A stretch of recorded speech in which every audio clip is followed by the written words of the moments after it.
현대인들을 괴롭히는 그 대표적인 그 질병 두 가지가 있다고 그럽니다. 그것은 우리 육신의 질병, 몸의 질병이라기보다도 이렇게 정신적인, 심리적인 그런 질병입니다. 바로 우울증하고 공황장애입니다. 쉽게 표현해서 이 우울증은 죽고 싶은 병입니다. 그에 반해서 공황장애는 죽을 것 같은 그런 병입니다. 그래서 단순하게 말해서 우울증은 너무 낙심이 돼가지고 죽고 싶은 그런 병이에요. 공황장애는 너무 불안해가지고 마치 죽을 것만 같은 그런 병입니다. 그런 마음의 병은 우리가 사는 세상이 참 이 사회가 스트레스가 많고 또 긴장과 압박이 많아가지고 그런 마음의 질병들이 찾아오는 거겠죠. 외래어 중에서 우리나라 사람들 가장 많이 쓰는 단어가 스트레스라는 단어라고 합니다. 그만큼 직장 생활이나 뭐 가정이나 아니면은 또 여러 사회생활 환경에서 심리적인 압박을 많이 받고 있다는 거죠. 스트레스도 어느 정도지 그것이 일상이 되고 또 막 너무 심하면은 마음에 큰 부담과 짐이 돼 가지고 심리적인 문제뿐 아니라 몸에까지도 이렇게 문제가 나오는 거예요.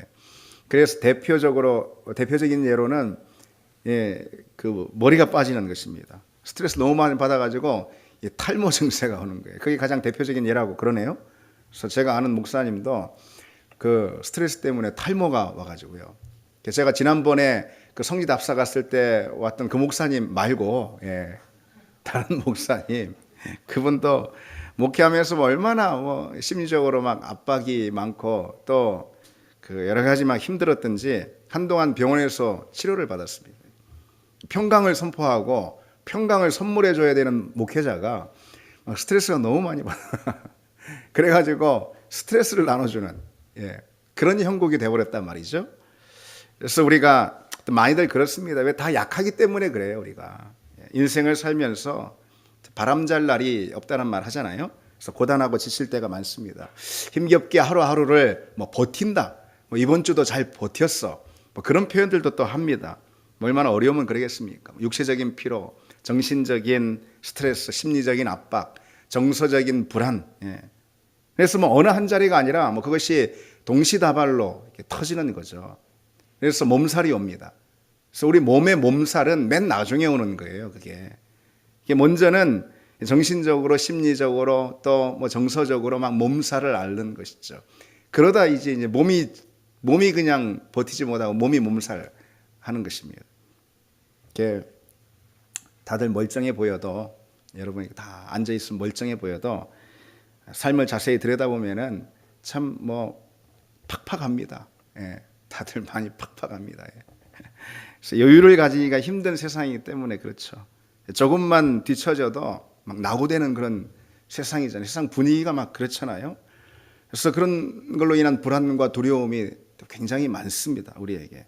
그래서 이 경쟁이라는 것이 그리고 또 우리에게 주는 부담과 압박이 참 큽니다. 그게 뭐 어느 경쟁이든. 그래서 삶의 자리가 다 온통 그러니까요. 그래서 그 경쟁이 또 평생 이어져요. 평생. 그래서 저는 우리 애들, 큰애가 이제 중학생이잖아요. 우리 애들한테 항상 제가 그렇게 듣기 싫었던 말 제가 요즘 하더라고요. 야, 공부 좀 해, 공부 좀 해. 근데 이제 애들이 자꾸 말 안 들으니까 야, 공부는 고등학교 때까지만 딱 하면 돼. 그런 말 안 해도 돼. 고등학교 때까지야. 너 이제 몇 년 안 남았어. 그렇게 이제 자꾸 제가 속이는 말을 하더라고요. 사실 경쟁이라는 것은 그 다음에도 계속 50대 나이 든 직장인들도 직장에서 경쟁을 계속 이어가지 않습니까?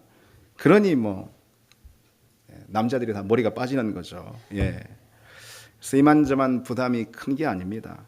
작은 실수에도 뭐 직장이나 세상에서는 작은 실수만 해도 그 냉정한 비판과 비난의 화살이 막 들어오잖아요.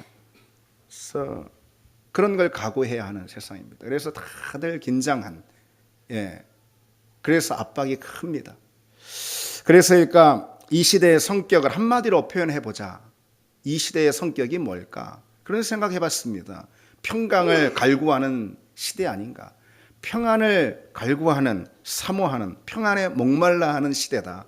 그런 생각 해봅니다. 그런 팍팍한 생활이 반복되다 보면은 외적인 상황으로부터 오는 두려움과 불안이 이제는 그게 계속 반복되니까 내면에서 만들어지는 불안이나 두려움으로 자랍니다. 우리 내면 안에서 자랍니다. 그것이 바로 강박증입니다. 그리고 그것은 더 나아가면 불안장애나 아니면은 공황장애까지 나가는 거예요. 결코 쉽게 볼 문제가 아닙니다. 그렇게 처음에는 작게 시작된 불안이 점점 커져서 우리 인생을 마비시키고 그리고 무너뜨리는 거죠. 그래서 우리나라에 그처럼 불안장애 증세가 조금이라도 있는 사람들 이렇게 조사를 해보니까 4명 중 1명에 이르렀다라는 그런 조사 결과도 있더라고요. 사실 불안한 마음은 일종의 경보 장치입니다. 우리 인생에 있어서 위험 신호를 알림으로써 우리에게 스스로를 보호하고 지키라는 그런 안전 장치가 불안이에요. 불안의 심리가 전혀 없으면은 우리가 우리 자신을 스스로 지킬 수가 없게 될 수도 있어요. 위험을 알아채질 못하잖아요. 이제 그래서 하나님께서 우리에게 또 주신 일종의 선물이라고도 이해할 수가 있어요. 불안. 그런데 문제는요, 위험이 별로 없는데도, 위험하지 않는데도, 불안하지 않는데도 시도 때도 없이 불안 경보가 막 울리는 거예요. 마치 화재를 예방하기 위해서 화재 경보기를 달아놨는데 그게 그냥 고장이 나가지고 불도 안 났는데 막 시도 때도 없이 울린다고 생각해 보십시오. 어떻게 살 수 있겠습니까? 살 수가 없지. 그처럼 스트레스가 심해서 자기 안으로 향하면은 강박감이나 아니면은 우울감, 또 불안감으로 일어납니다.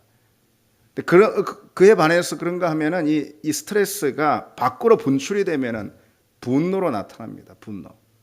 심한 경우 갑자기 막 혈압이 올라가지고 그냥 짜증이 확 나고 막 애먼 사람한테 막 그냥 화를 쏟아내기도 합니다. 그래서 우리 사회를 분노 사회다 그렇게 일컫기도 하잖아요. 분노가 만성적이 되고 스스로를 억제하지 못하는 그런 지경까지 이루는 경우가 있다는 거죠. 예. 이 여러분 남의 이야기입니까? 우리하고는 전혀 관계없는 이야기입니까?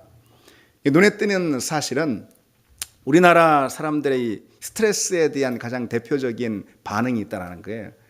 뭐 세상 어느 사람이나 다 스트레스를 받잖아요. 근데 우리나라 사람들의 이 스트레스에 대한 반응 가장 대표적으로 분노라는 거예요. 똑같은 자극에 대해서 다른 나라 사람들은 이 우울 증세나 불안 증세의 반응이 온다라는 거예요. 스트레스가 오면. 근데 똑같은 스트레스에 대해서 우리나라 사람은 그게 분노로 표출이 된다는 것입니다. 막 뚜껑이 열려 막 하면서 화가 치밀어 막 하면서 열 받아 막 하면서 그런 표현들이잖아요. 많이 쓰잖아요, 우리가. 우리 일상에서도 이 분노를 표출하는 현상들이 얼마나 자주 목격이 됩니까? 신호가 바뀌었는데 출발하지 않는다고 막 조금도 못 참아가지고 막 경적을 울리고 그러지 않습니까? 그래서 나도 모르게 그런 나를 봐요. 인터넷에서도 막 그냥 욕설, 그리고 막 인신 공격을 하고 얼마나 많습니까? 그래서 분노는 다양한 형태로 나타납니다. 어떤 사람은 항상 화가 있어요. 항상 화가.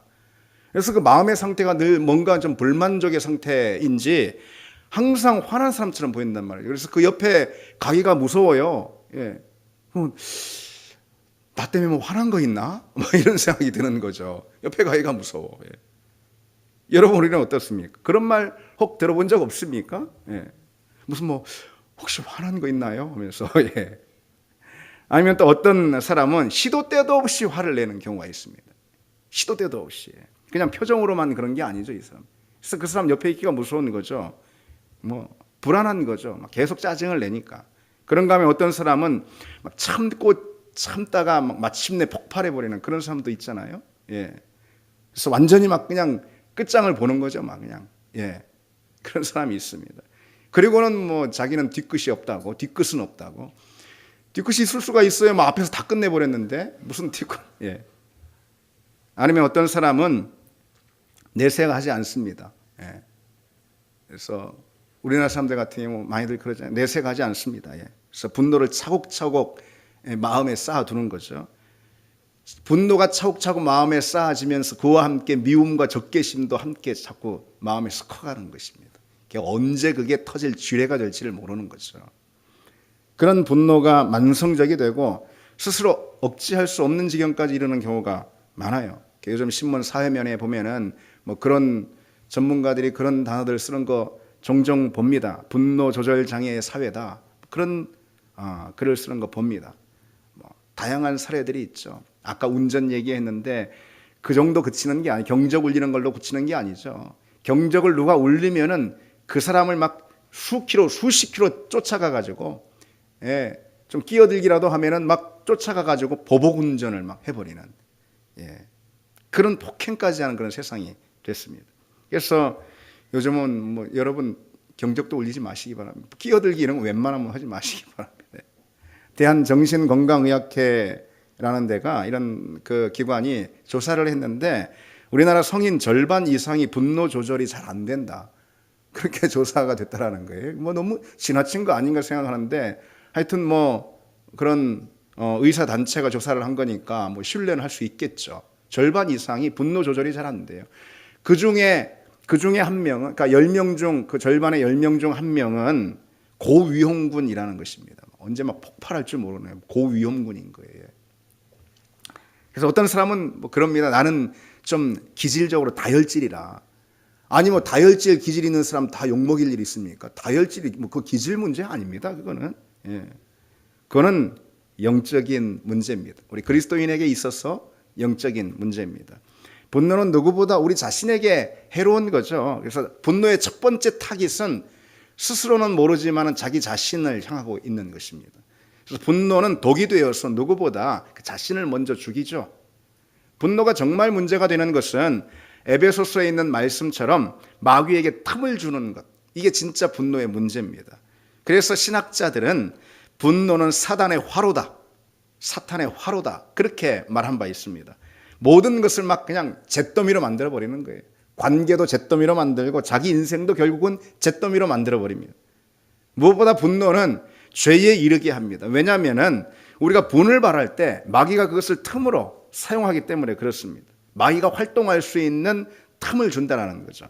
분노는 죄에 대한 두려움을 잠시 막아버립니다. 평상시 죄에 대한 두려움을 마땅합니다. 그것은 우리 거룩한 존재이기 때문에. 근데 화가 막 치밀거나 평소 화가 쌓여 있으면은 그 분노는 죄에 대한 두려움을 잠시 막습니다. 우리가 분노하는 순간 우리는 오직 우리 자신의 감정에만 충실하게 돼요. 그래서 나의 상한 기분, 나의 상한 자존심, 그것을 만회하는 것에만 모든 내 마음을 온통 쏟는 것입니다. 그 순간 하나님도 안 보여. 주변도 안 보입니다. 아무것도 안 보입니다. 내 앞날도 아무것도 안 보입니다. 오직 나의 상한 자존심밖에 아무것도 보이지 않습니다. 사탄은 바로 그 순간을 이용해서 우리로 하여금 하나님께로부터 돌아서게 만드는 거죠. 그리고 분노한 나 자신을 달래는 일에만 그저 충실하게 만듭니다. 사단의 종이 된 것입니다. 그 순간. 그때 일어나는 결과 당연히 죄밖에 뭐가 더 있겠습니까? 오늘날 많은 사람들이 말씀드린 그런 분노, 격분, 아니면은 아까 말씀드린 그런 강박이나 불안 있죠. 두려움 있죠. 그런 내면을 가지고 살아가고 있어요. 많은 사람들이. 구약 성경의 이 평강이라는 단어는 여러분 다 잘 아시듯이 샬롬이라는 단어입니다. 히브리어 단어입니다. 샬롬. 근데 여러분 그 샬롬이라는 히브리어 단어가 원래 의미가 뭔지 아십니까? 샬롬은 전쟁이 없는 상태를 가리킵니다. 전쟁이 없는 상태. 싸움이 그친 상태가 샬롬인 거예요. 그렇다면 여러분, 샬롬이 깨진 상태는 어떤 걸까요? 샬롬이 깨졌다면 그것은 전쟁이 시작됐다는 거죠. 그렇죠?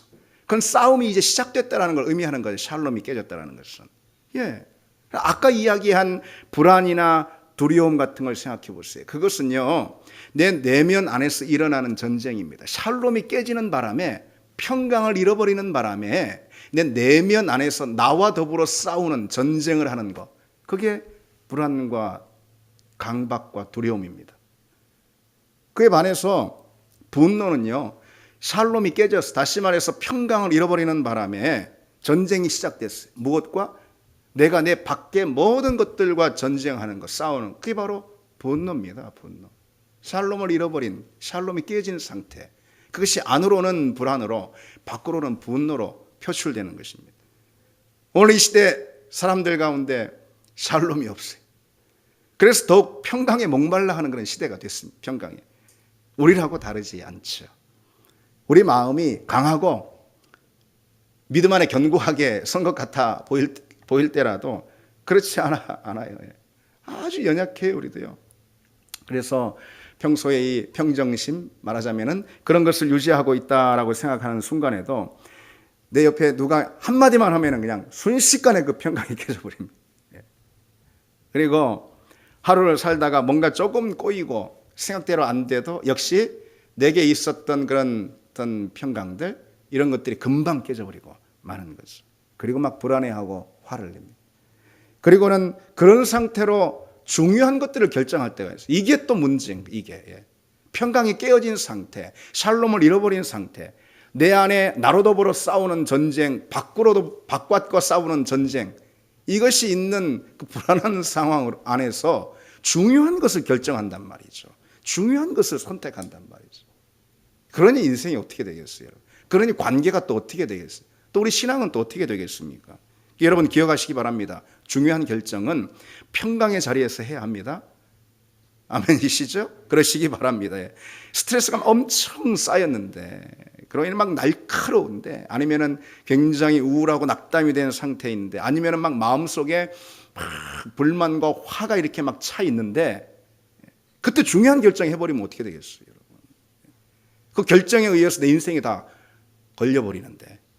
그래서 인생의 중요한 결정은 그런 때 하는 게 아닙니다. 중요한 선택은 항상 내 안에 샬롬이 있을 때 하는 것입니다. 그럼 여러분, 그런 평강은 내가 원한다고 가질 수 있을까요? 그런 샬롬은? 그렇지 않아요. 평강은 내가 원한다고 해서 주어지는 것도 아니고요. 내가 뭐 세상 사람들 소위 말하는 것처럼 마인드 컨트롤 뭐 이런 거 한다고 되는 게 아닙니다. 그런 게 평강이에요. 그런 평강은 금세 무너져 버립니다. 혹 그래서 내가 좀 마음 평강해라고 느끼는 순간이 있다 하더라도 그건 위장된 평강입니다. 하나님 주신 샬롬의 평강이 아니라는 거예요. 내가 평강을 원한다고, 내가 내 마음을 다스린다고 평강이 주어지는 게 아니에요. 오히려 반대입니다. 반대. 평강이 내 마음을 주장하는 것입니다. 예. 내가 내 마음 가운데 평강을 얻는 게 아니에요. 내 마음이 평강을 받아들이는 것도 아닙니다. 누리는 것도 아닙니다. 평강이 내 마음을 주장하고 다스린다는 거죠. 왜냐하면 평강은요, 그저 마음의 문제가 아니기 때문에 그렇습니다. 로마서 16장 20절에 평강의 하나님께서 속히 사단을 그 발 아래 상하게 하시리라 그랬습니다. 평강을 깨뜨리는 자가 있다라는 거죠. 누구라는 것입니까? 사탄이죠. 그러니까 사탄이 평강을 깨뜨리기 때문에 특별히 그 본문에서 평강의 하나님이라고 일컫고 있는 것입니다. 사단은 평강의 탈취자입니다. 그러니까 하나님께서 그 사단을 발로 밟으시고 우리에게 평강을 선포해 주시기 전에는 우리가 평강을 누릴 수가 없습니다. 오늘 본문을 그래서 한번 보실까요? 그리스도의 평강이 너희 마음을 주장하게 하라라고 한 이유가 거기 있어요. 여기서 주장하게 하라, 이것을 다스리게 하라 또는 지키게 하라, 그런 뜻입니다. 무엇을 알 수 있을까요? 평강은 환경이나 아니면 자기 다짐으로 인해서 주어진 어떤 마음의 상태가 아니라는 걸 알 수가 있는 거죠. 평강은 외적인 조건은 더더욱 아니라는 걸 알 수 있죠. 오히려 평강은 그 자체가 주체가 되어서 내 마음을 주장합니다. 평강은 그 자체가 주어가 되어서 내 마음을 다스리고 지킵니다. 오늘 본문을 보세요. 평강이 너희 마음을 주장하게 하라. 예, 너희가 마음 가운데 평강을 품으라. 그래도 있지 않잖아요? 평강이 주어입니다. 평강 그 자체가 주체가 됩니다. 그래서 우리 마음을 다스려요. 평강이 우리 마음을 주장해요. 평강이 우리 마음을 지킵니다. 무엇으로부터요? 불안으로부터, 두려움으로부터, 강박과 분노로부터, 그 내 마음을 상하게 하고 내 마음을 깨뜨리는 모든 것으로부터 평강이 내 마음을 지켜요. 내 마음을 다스립니다. 빌립보서 4장 7절에도 비슷한 말씀이 있습니다. 그리하면 모든 지각에 뛰어난 하나님의 평강이 그리스도 예수 안에서 너희 마음과 생각을 지키시리라 그랬어요. 모든 지각에 뛰어난 하나님의 평강, 이 말은 뭐냐면은 사람의 생각을 뛰어넘는 놀라운 하나님의 평강, 그런 뜻입니다. 우리가 상상할 수 없는, 우리가 이 땅에서 경험할 수 없는 그런 하나님의 평강, 우리가 헤아릴 수 없는 놀라운 평강, 그런 뜻이에요. 예, 모든 지각에 뛰어난 그 하나님의 평강. 그런데 그 평강이 뭐라고요? 그리스도 예수 안에서 우리 마음을 지키시리라 그랬어요. 여기서도 이 지키시리라, 하나님의 평강이 우리 마음을 지키고 보호한다, 그런 뜻입니다. 특별히 여기 지킨다라는 표현이 있잖아요. 이것은 원래가 군사 용어입니다. 군사 용어. 그래서 매의 눈으로 탁 주시하면서 외부의 적으로부터 지킨다, 그런 것입니다. 아니면 이 단어가 신약 성경에 이 간수가 왜 이렇게 감옥을 탁 지키는 그런 때 쓰이는 단어입니다. 어쨌든 이 평강은 매의 눈으로 다 외부의 적으로부터 딱 지키는 것을 말합니다. 하나님의 평강이 그처럼 우리 마음을 딱 지킨다, 이런 뜻입니다. 우리가 우리 마음으로 평강을 얻는 게 아니에요. 이 평강은 세상의 평강이면 모를까, 이 평강은 평강 그 자체가 주어가 되어서 우리 마음을 오히려 지킵니다. 우리를 다스립니다. 우리를 주장합니다. 그리스도의 평강이 너희 마음을 주장하게 하라. 하나님의 평강이 너희 마음과 생각을 지키게 하라. 그게 성경이 말하는 평강입니다. 그게 우리 그리스도인들이 누릴 수 있는 평강, 그게 우리에게 주어진 선물과 권세라는 것입니다. 그런데 하나님이 주시는 그 평강은 그때그때 필요한, 그때마다 이렇게 주시는 그런 순간적인 일시적인 그런 평강이 아닙니다. 그보다는 마치 내면의 능력이자 영적인 자질로 부여받는 그런 선물이 됩니다. 주님이 주시는 이 평강은, 성도는 평강을 영적인 본성으로 하나님께 선물 받습니다. 이것이 참 놀라운 것입니다. 여러분, 주님께서 부활하신 후에 제자들에게 가장 먼저 하신 말씀이 뭔지 아시죠? 우리 요한복음 보면서 우리 봤잖아요, 여러분. 하기야 뭐 지난주 것도 잃어버리는데 몇 주가 됐는데 너희에게 평강이 있을지어다. 너희에게 평강이 있을지어다 그랬습니다. 단순히 그 순간 있기를 바란다. 이 순간 너희에게 평강이 있길 바란다, 그런 예수님의 소원 정도가 아닌 거예요. 이것은 주님은 지금 평강을 제자들 가운데 그들의 내면의 능력이자 영적인 자질로 부여해주고 계시는 장면인 것이에요. 이것이 이제 그 평강을 영적인 본성으로 우리 성도들은 얻게 되는, 새기게 되는 것입니다. 마음 가운데. 왜냐하면 주님께서 구원의 역사를 이루셨잖아요. 그 구원의 역사로 성취하신 열매, 그 열매로서 지금 평강을 선물해주고 계신 거거든요. 우리 모두가 다 그 평강을 약속받았고 선물 받았습니다. 그 평강은 빌립보서 말씀대로 모든 지각에 뛰어난 평강입니다. 다시 말해 우리가 헤아릴 수 없는 그런 평강. 어찌 이런 자리에서도 내가 이렇게 평강을 누릴 수 있을까? 라고 스스로도 놀랄 법한 그런 평강입니다.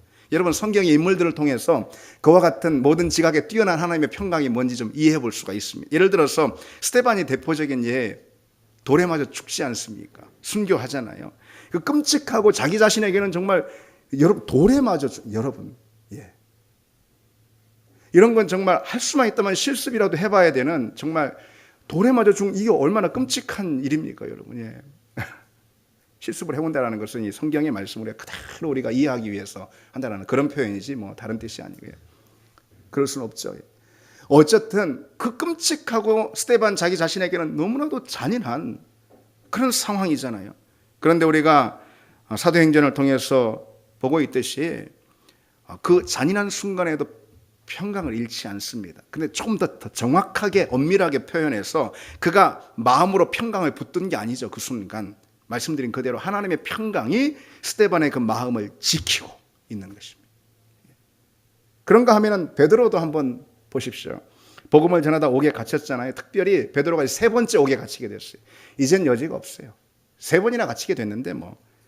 그래서 여러 가지 정황상 다음 날이면은 그러면은 이제 처형을 당할 게 분명합니다. 그것을 베드로가 다 알고 있습니다. 왜냐하면은 엊그제 사도 야고보가 처형을 당했거든요. 근데 이제 다음 날이면은 자신도 그와 같은 운명에 처하게 될 것이다. 이건 너무나도 뻔한 것입니다. 그런 상황에서 베드로가 어떻게 하죠? 사도행전에 보면은 잠만 잘 잡니다. 그날 옥에서 얼마나 잠이 깊이 들었는지. 하나님의 계획은 그가 죽는 게 아니고 베드로가 죽긴 죽죠 나중에. 그런데 사명이 더 남아있으니 그때만큼은 옥에서 꺼내는 게 하나님의 계획이에요. 그래서 하나님의 사자를 보내시잖아요. 하나님의 사자가 나타나서 베드로의 옆구리를 칩니다. 그래서 사도행전 12장에 그 옆구리를 치다라는 이 표현이 헬라어로 파다소라는 단어인데 이것은 아주 세게 치다 이런 뜻입니다. 그리고 시끄럽게 두드리다 그런 뜻이 있습니다. 그래도 깨워도 세상 모르고 자요. 내일 죽을 수 있는데 옆에서 흔들어 깨워도 세상 모르고 잡니다. 예. 죽음에 대한 두려움과 불안은커녕 그런 기미조차 보이지가 않아요. 사실 여러분 베드로가 어떤 사람이었어요? 이전에는 풍랑이 조금만 일면은 그것도 바다에서 일어나는 풍랑이 아니고 갈릴리 호수에서 일어나는 풍랑이잖아요. 풍랑 조금만 일어나도 주여 우리가 죽겠나이다 하면서 배에서 주무시는 예수님을 깨우고 그러지 않았습니까? 그러한 베드로가 이처럼 죽음 앞에서 평안할 수 있었던 이유, 그리스도의 평강이 그를 주장하고 있기 때문에 그런 거죠. 모든 지각에 뛰어난 하나님의 평강이 그를 다스리고 있기 때문에 그렇습니다.